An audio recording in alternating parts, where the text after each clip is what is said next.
એટલે હું અભણ નથી.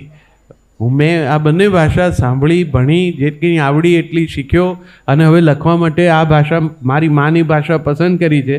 મને ટેડેક્સ માટે NHL મ્યુનિસિપલ મેડિકલમાં બોલાવ્યો ત્યારે જ મેં કીધું હું તો ગુજરાતીમાં જ બોલું છું ભાઈ, તમારે ત્યાં મુશ્કેલી પડશે તમારા જે નિયમો છે એમાં ને એવી રીતે.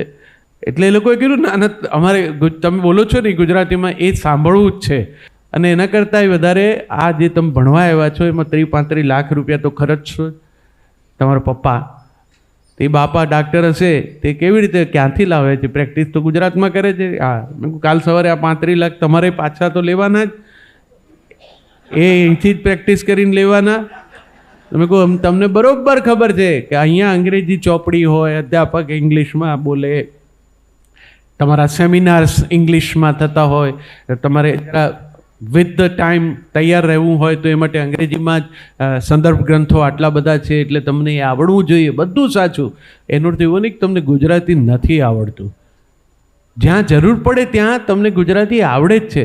તમારે ત્યાં આવેલો દર્દી ડોશીમાં આવીને બા બેસીને કહેશે કે બેટા હળેખમ થયું છે, તો તમે હળેખમ પેલા નહીં શોધો, બધું પપ્પાને પૂછી લેશો કે આ હળેખમ શું છે, પણ બાને પેશન્ટ તરીકે તો નહીં જ જવા દો, કારણ કે એમની જે ફી આવશે ને એમાંથી જ તારે પેલા 35 પાછા લેવાના.